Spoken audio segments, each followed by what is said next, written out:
Okay,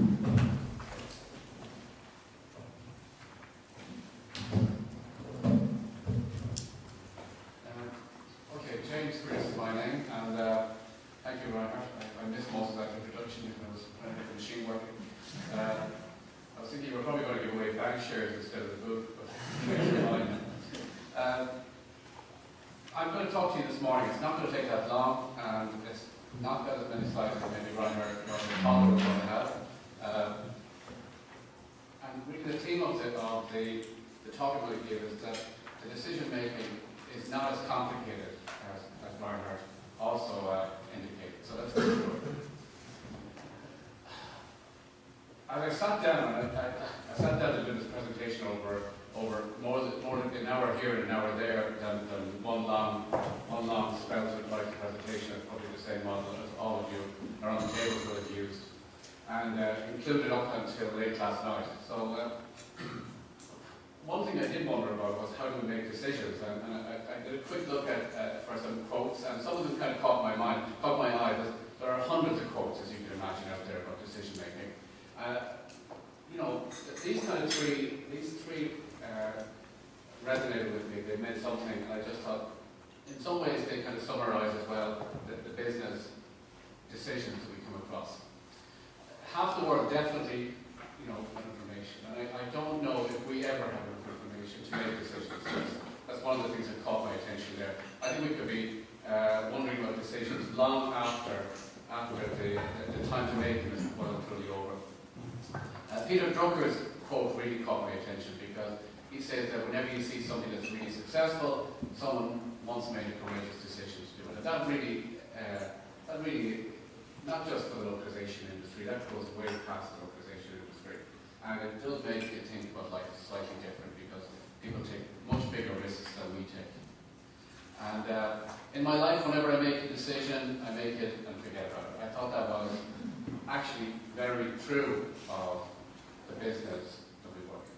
For most of the time anyway. Of course, the odd decision does come back to haunt you, but for the most part, the decisions you made 6 weeks ago, or 6 months ago, or 3 years ago, you know, they're not the biggest factor in the business world a couple of years later. To kind of set an outline, I just thought I would tell you a little bit about the localization group and how it's organized within Symantec. It may be quite different for the people around the tables, but by knowing a little bit about our organization, you can see how decisions may be made in our organization. Localization is actually not the name of the group in Symantec. It's Shared Engineering Services. And Shared Engineering Services includes localization and the internationalization role. It's a central group. It's headquartered here in Dublin, but it's actually we've got groups in Warsaw, Beijing, Tokyo, Seoul, California. Sure, we have a few more. I think we're counting about 10 offices, and we have over 300 people doing various disciplines across the organisation. A lot of them are tied up in the localization service and the internationalization services. Symantec is acquisition driven, so Reinhard's comment that money is a major driver, it is a major driver. Symantec, I would think they talk to, I would think several companies maybe each month. They're very acquisition driven. A lot of the acquisitions are very small. They're pieces that bolt into existing products. And lots of them never make the big headlines. But they make the headlines for us because there's a constant stream of demand coming into the organization for more localizations. You can imagine that, you know, we buy a product that, you know, never left Wisconsin, wherever it was developed. And Symantec buy it so that it becomes part of our endpoint protection product. That endpoint protection product goes out in maybe 15, 20 languages. So all of a sudden, there's pressure on us to bring these new products into the organization and bring them into the worldwide offering. We have an M&S strategy plan of engagement from day one. I don't mean that at Symantec level, I mean that at our organization level. Because when we do come across M&Ss, we need get out there and welcome them into the group. And show them that we can help them get their product or their component into the worldwide offering. And that leads it back again to the budget management. And I kind of realized why Ryder asked me to give the talk from this perspective, because budget management is never far from our decision models. It's a critical part of the solution. And really what it says there is that if we have a good historical record of managing large amounts of money, we find the door is quite open to take opportunities to manage even more money. In an organization the size of Symantec or Microsoft or whoever, there are large amounts of money that go unused. Even if you're talking about government departments, large amounts of money go unused. And the more you can foster that relationship back to corporate budget management, and the more you can, localization is also a short-term decision making. You can write a purchase order tomorrow if you have the decision made. As the decision is sitting in your files and you're ready to run, and you are close to the budget organization, you can say, of course we can use the money. We can have a purchase order written today. And it's that ability to execute in the short term, coupled with relations with the people who hold the even bigger purse strings, allows the door to open that you wouldn't expect. Close links to the sales organization. You know, we would be foolish to think that we make localization decisions in a vacuum. If we are not part and close to the sales organization, we're going to be making decisions that a couple of weeks later people are going to be saying that was crazy. It's a pretty recipe for a short-term career to ship the wrong stuff at the right time. And then close relations to the dev groups. The development groups, for us, they're mainly based in, well, the decision makers are definitely mainly based in the US. And they are under their own constraints. They've got roadmaps, they've got delivery schedules, they've got feature creep, they've got new acquisitions, they've got everything you want to throw at them. So, by owning the internationalization group, we can offer them help rather than just rules. We can put people in to help bring their product to the stage where it's localizable. So we're being seen by those guys as being part of a solution, rather than standing down at the end line waiting for them to give us something that's localizable. So there's a definite synergy by having the localization and the I-18A groups together. So I'm only saying all of this because it starts to set out how decisions then become a little bit easier. We have lots of requests that come in from all over the world. We have existing product offerings and they want more languages. That's a pretty bread and butter request. Or they want regional specific content. And we formed a regional content group about, I'd say about a year and a half ago. And the regional content group was set up because the more Symantec offers a lot of enterprise products, and oftentimes it's not the product that needs to be localized. The product is just a carrier, a framework. It's the content that's actually much more important to the local offices, whether it's compliance regulations, whether it's whatever. It's local content that makes it. Whether it's, I'm going to give you another example, it may be regional specific web links, it might be regional specific blacklists for the web, it may be anything like that. So we formed another group, so you could almost say that this small regional content group has the potential to be from another large and even another maybe independent group within the localization industry. So we can talk about internationalization, we can talk about localization, and maybe in the future we will talk about regional content as being another legitimate group. We'll touch on that again later on. We also get new products through acquisitions, and they often want new languages, or again, they want to add content. And then, of course, we have to decide to drop existing offerings. And I was well into development of this presentation before that became a factor in the decision making. budget, say $10 million, and whether it's a quarter or a year, it doesn't matter. But if you keep making good decisions to add more and more and more great products, you're going to hit the ceiling. You're going to use your $10 million or $5 million or $2 million, and it will not take long. Especially if you're in a company that's growing fast, or you are in a company that develops lots of products, you're going to run out of your budget. If you don't figure out a mechanism to stop doing things, well, you're not going to be any form of rocket scientist for saying, well, we've used our 2 million or 5 million, and that's it, we can all go home. Decision making has to be constantly monitored, dropping off things, because the people who manage budgets back at corporate don't automatically want to give you 2 million this year, so they're going to give you 3 million next year, 4 million the year after. They want you to show that your decision making constantly monitors the decisions you made a couple of years ago. So, after all that, I still want to say that we don't really need to build a very complex decision-making process to solve what we're trying to do. All we have to do is build some sort of decision-making process, and then have the patience and the ability to keep running with it.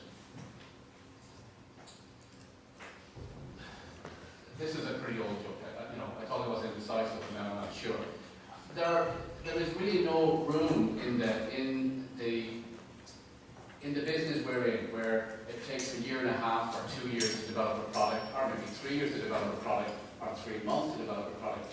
We can't procrastinate for months and months and months to figure out what we should do. Should we localize this? Should we not localize it? Because large corporates are measured on a quarterly basis. You may have your 4 million for the year, but no corporate head office, whether it's in Cupertino or Barcelona or wherever, are going to give you the $4 million and tell you that you can use it anytime you want in the year. It usually comes with the small print that says it's 1 million a quarter.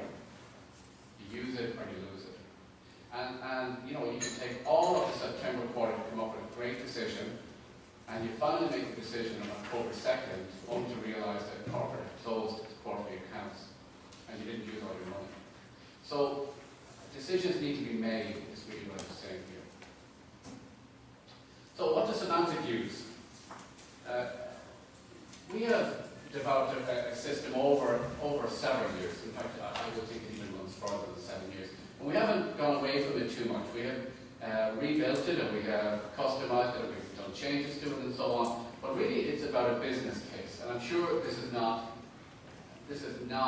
too complicated. I'm sure everyone around the table will probably use the same kind of idea. What we do is our team in the localization group, which we fund, are distributed all around the world. And they are very closely connected to the local sales organizations. Working with the local sales organizations and with the local product management representatives, there are strategic planning meetings run usually on a quarterly basis. Sometimes there are really big affairs in fancy hotels, sometimes there are just small meetings in local offices. And in these meetings, there are wish lists for what products they want. Again, I would think that this is common practice around all the tables. This is not meant to be something dramatic and new. From these wish lists, that are scrubbed and revenues attached to them, it becomes obvious what parts of the new products that Symantec are getting into are required on a local basis. So what we ask is that usually it's the localization project management, which also reports into my function. They take this information and they usually get it down to a very small handful of business case requests that actually come up through the system. They are asked to outline the request, state the factors that support the request, clarify exactly what's being requested. Sometimes it's the doc only, sometimes it's for a special deal, sometimes it's content only. And in a lot of cases, that is the case. Now this is very regional specific. If you go down to places like Asia, they usually want everything. They want everything every time. There isn't really a role for an English product in the Japanese market. There isn't usually a role for the English product into the Chinese market. They want the documentation, the UI, the content. It's usually the whole cog. In such cases, or in most cases, these are taken for granted so much that this whole business request, business case request part of the process really is not a hold-up in Asia. It's almost the default is that if we buy a company, and the company has got a really smart offering, we don't even waste our time wondering, is this company localized to Japan? The internationalization team are in there within a week or two with that new acquisition, trying to figure out how quickly the product can be localized into Japanese and Chinese. Why we don't do that in Europe, you might wonder. Because a lot of enterprise products, the European market doesn't want them localized. We ran a survey, it was a long time ago, a very long time ago, I think, where we hired a consulting company to go across Europe and meet with some of our large corporate clients and ask them, do they want the products in their local language. And the survey, I don't know whether we handled it wrong or whether the company handled it wrong, it became what sounded like a really smart objective became a really complicated and not very smooth process, because in the end they couldn't figure out the answer. You know, if they went to the Swiss government, they got a kind of answer. Of course, we need the product to be offered in French or German or Italian or English. And they got the kind of politically correct answer. When they dug down a little bit and asked what kind of languages were being rolled out, they found a different answer. Behind the IT departments, they were quite happy to roll out the English product. The same in Germany, the same in France. Actually, France wasn't probably as obvious. And the details I can't recall for uncertainty. But they came back with the observation that, look, where content is important, it needs to be localized. Where the product is just a framework sitting on the back office somewhere, the folks are pretty happy to work with the English version. So decisions coming into Europe, we find, are not obvious one way or the other. And maybe the business case plays more a role in Europe than it does in Asia. But the business case in general is a pretty simple Word document. It's 2 pages. It clarifies exactly what is being requested. It states the cost of the implementation. And it calculates an ROI. And it cannot be written without the sales management being involved. It is signed off by, it's not really signed off as such, it's kind of given a go-ahead by the local sales management because they're signing up to the revenue side. It's signed off by the local product management. Now, the product management may not be that local, maybe it's the European representative or the European product manager for a whole business unit in the US. So they may cover 20 products in their area. But they still add their signature to say that this is a legitimate request. And finally, the localization project manager submits it. They send this back to me, and I look at it, and by the time I see it, and it's taken a couple of years, but it's been easy, they don't tend to send in stuff that's completely garbage. Why would they? They send in stuff that's a legitimate request, and that's what you'd expect to see. The other projects that sounded great at a meeting somewhere, that someone said they wanted a business case around, that absolutely looked garbage, they just get lost in the noise. And you've got to accept that. Somebody had a great idea, but when they sit down, no one is willing to sign up for the revenue. The country manager thinks this is a pretty poor decision. The product manager says that the product isn't designed to be sold. There's a lot of reasons why the poor decisions get lost without anybody really getting involved. By the time the business case comes off, the request is 95% a legitimate request. It makes sense.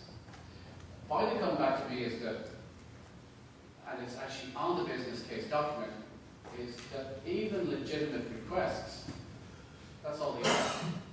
If we don't have the money for them, well, I would think that if we sat down, we could write several more legitimate request to go with this one. I mean, the world is going to be full of things we can do if we have more money.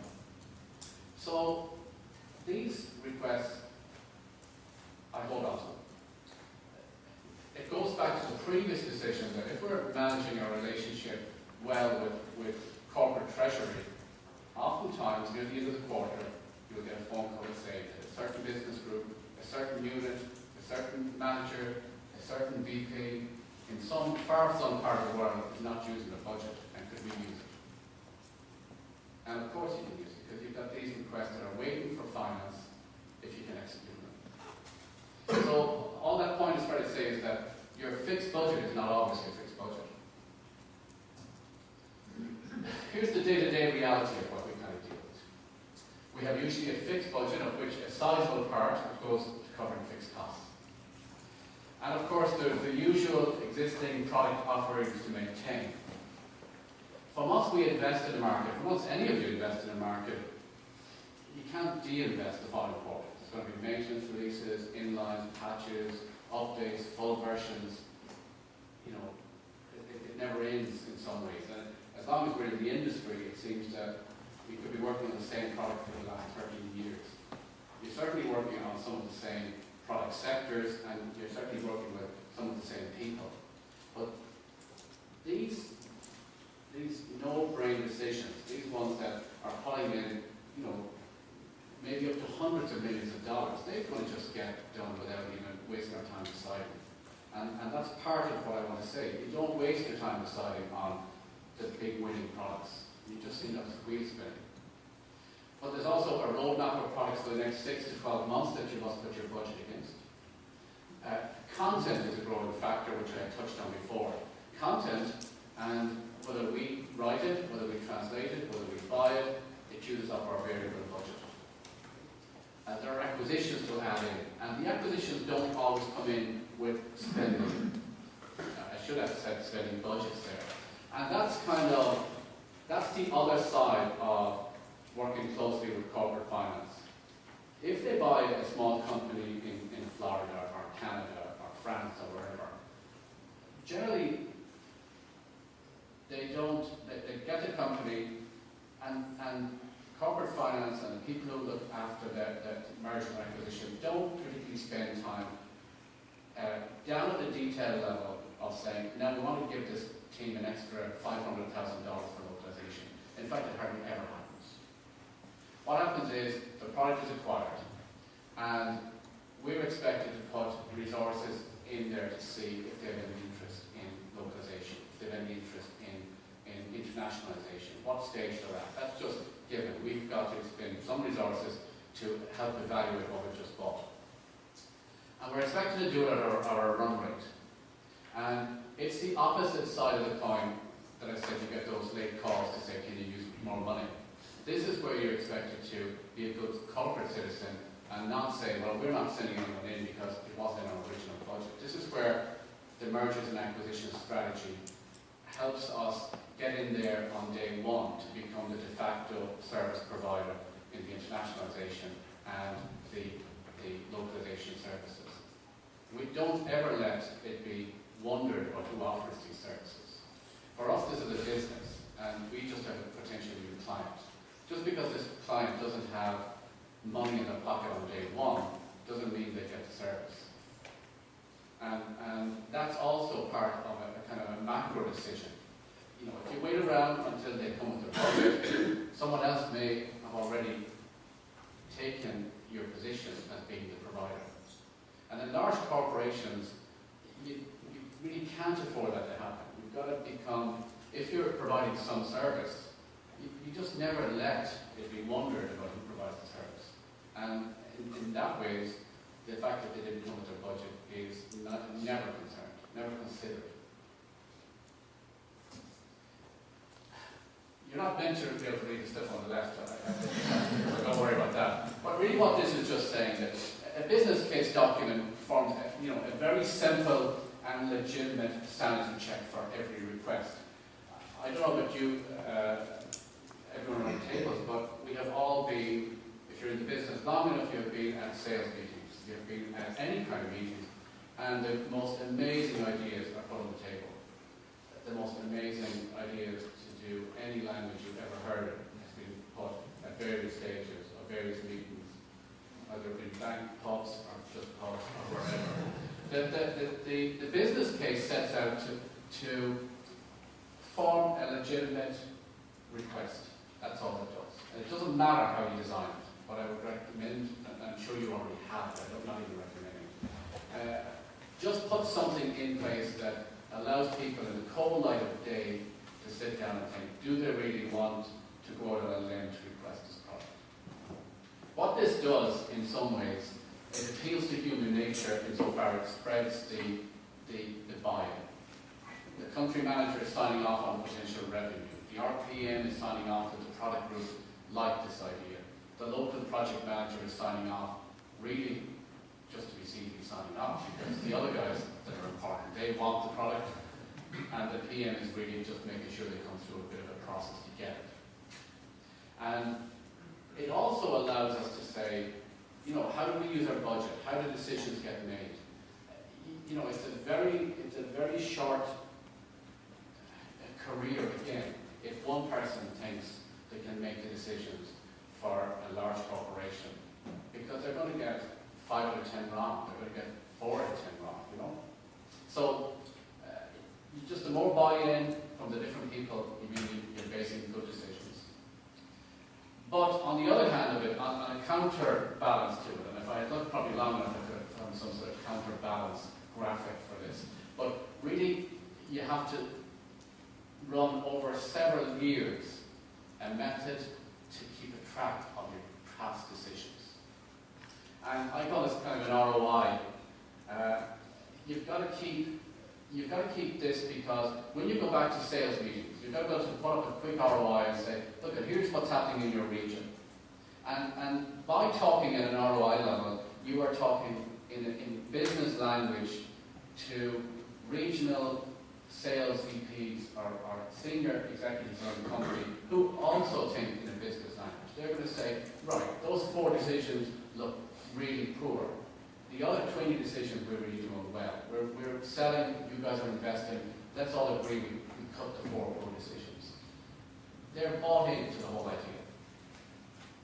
What we do is we keep track of revenues for the last 4 quarters, we keep versions of the current investment on vendor costs, we load for internal costs, we calculate an ROI. It's not that complicated. And the message I kind of want here is, I had written this first to say it really doesn't matter what detail you measure. I kind of took that out because I thought that might be too blatant. But what I'm saying is that what detail you measure is not so important as long as you consistently measure it. If you decide to localize, you know, the Dublin map program, that's great. If you track its revenue over several quarters, that's super. If you then say it costs about $100,000 to localize this each year, now you have a kind of a method to balance it, to check it. Then you can get really complicated. Sometimes I wonder about the merits of complications, because coming up with a complicated answer may be a little bit of mental gymnastics. But when you have to repeat it over several hundred lines, and you have to repeat it each quarter, you know, the few moments of this just sounds so sexy and so complicated soon gets forgotten about. So I would recommend keeping the tracking system really simple. Really what you want to know is that in a lot of the lines, the answer should be continue. Continue to localize this. It's not. It's the stuff we should be doing. What you want is the stuff that's questionable, or the things that you should think about stopping to jump out at you. Sometimes they never get any further. They get to the local regional meeting where you put a version of this that's nicely cleaned up in front of the European sales head at a conference somewhere, and you have coffee breaks, and they all say, look, you know, we really need that product to be in that language. It's great. I mean, it's not being run from a finance point of view. All you're doing is saying that this doesn't make the best decision ever, but it's only 2 languages in Europe, and it's part of an OEM deal that's sold on 15 languages somewhere. And you know, you have to live with these ones that don't all fit into a cookie cutter. So if you can show that you're able to manage it, the management of the information and the decisions don't always line up with each other. But if you're seen to be on top of the management of the funding and the decisions, the company overall will make the right decisions. I'm not going to spend time on this because I'm conscious now of time, and I thought I would only get here for a couple of minutes. But if you're, depending on where you are in your own corporation, you may be presented with lots of decision possibilities. You don't have, you know, several $1 million to spend. You only have several $100,000 to spend. But you want your product out in all languages before some competitor does it.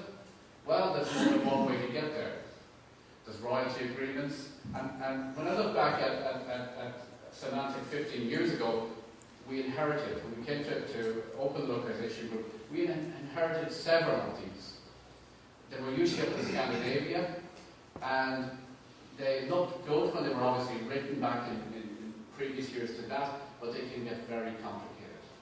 You know, the moment you let someone else localize your product and sell your product, it's very hard to extract yourself out of those agreements a couple of years later. License agreements, yeah, you know, we have situations, very rare situations, where companies would be interested in taking products that we may be sunsetting and taking them off and reworking them or bringing out a new version, and we get some sort of license agreement. Thankfully in Symantec, those are very rare. And community collaboration, bring your mind to community collaboration as being a method to get your product out localized, where you can make your money go further. I think it's limited on use. What I meant by that there was that you can't apply it to a several $100,000 word project, but it does give you a method to get reach that you could never have funded. In Symantec, we're at a pretty, I was going to say a pretty advanced phase, but it's a pretty advanced phase internally, so it's likely more a factor for next year or the year after. And I don't know if it's going to be able to be applied for the large, heavy lifting products. I don't think so. But it will have a role in making our budget be extended. And this is the last slide. Really, you've got to stay close to your sales organization. That's what the left-hand side of there is saying. Through there, you're going to get your ideas for localization.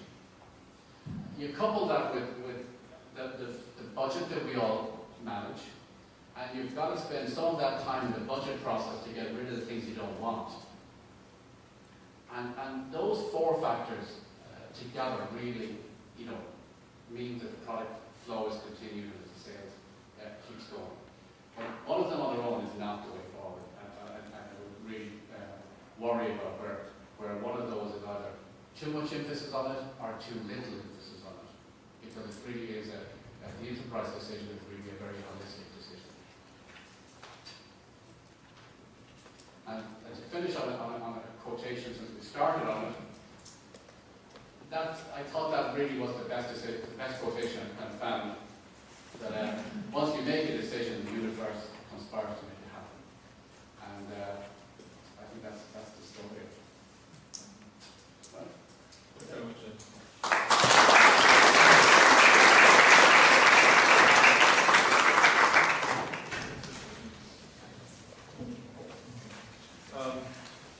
As Daniel is setting up his stuff, maybe we have a few minutes for questions for James. And you have to, when you ask, please say who you are, what your name is, your affiliation, and try to speak up so that everybody can hear you. Please. Thank you, James. That was a great presentation. Really enjoyed hearing that. I'm Tony Evtushenko from Product Innovator Limited, here at a consultancy based in Dublin, and also co-chair of the XIII committee. My question for you is, I actually have two questions, if you don't mind taking the time. First question is, who owns the budget overall for the localization, internationalization stuff? I mean, who really owns it? And who's it allocated to? And the second question is, My experience has been that when you start localizing a product or content, the decision to stop this has got to be a really serious one, because it sends intentional and unintentional marketing messages to the market itself that you're not interested in them because, for this product. It can have some repercussions. So I'm wondering, it's got to be a tough decision on your part. What usually leads you to make that decision? Is it taken lightly or strictly on ROI rather than? Can you repeat the question? I don't know what to say there. No, the first part of your question is that the localization budget is very cleanly owned. There isn't a lot of people who think they own it. It's very clearly owned at the highest level. It's actually allocated inside the CTO organization. So if you follow the budget path, it goes up to the CTO organization. But it doesn't really matter. Over the 15 years or 16 years I'm in Symantec, that budget has resided in lots of places. That's not where it resides. It has to reside somewhere, and that's never a factor. The factor is who owns it, who owns the ownership of it. The decision, right? Yes, yeah. And that's our group. That's absolutely, there's no question about it. We have ownership of that, but we use that ownership as I hope I described there. We use the ownership in a holistic way, and we always have a couple of good decisions in the drawer ready to go if we get extra money. And because there's so many acquisitions, there are always good ideas. So actually, the money is never a factor. It's not even a gray area. It's our budget, and we have to use it. And then the second part of your question isn't as complicated as you make it sound, actually. We're in a very fast-moving business. The products that were really forward-looking 5 years ago, a lot of them are gone. The products that we thought they were going to change the world 3 years ago, they're gone. And products get sunset for one reason or another to be replaced by new products that may one day be the largest product in town. So we have to change where the money goes. It's not such a life-shattering decision at all. In fact, you get quick buy-in that you don't longer need the Greek version, because our endeavours to issue the Greek version 2 years ago never paid off. The figures usually speak for themselves. So I hope that answers it.